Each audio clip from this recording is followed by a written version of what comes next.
ఇంతకి ఇల్లేలే అబ్బా ఎవరది ఈ టైంలో ఊడ్చేటప్పుడు డోర్ కొడితే అసలు కంపరం వేస్తుంది.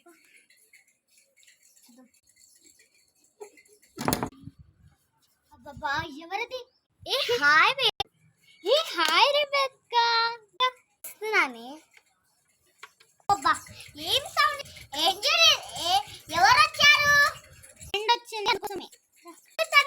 మా ఫ్రెండ్ రెబెక్కా వచ్చింది అని చెప్పాను కదా. ఆమె స్కూల్లో టీచర్ గా చేస్తున్నా అన్నా కదా. రా రెబెక్కా. ఎవరైతను? మా తమ్ముడే వాడు. అవునా, చాలా హ్యాండ్సమ్ ఉన్నాడే. హాయ్ ఆంటీ, బాగున్నారా? బాగున్నాం రా. రావి అందరినీ పరిచయం చేస్తా. ఈమె మా అమ్మని. బాగున్నారా అమ్మా? బాగున్నామా ఆంటీ. కూర్చోండి అమ్మా.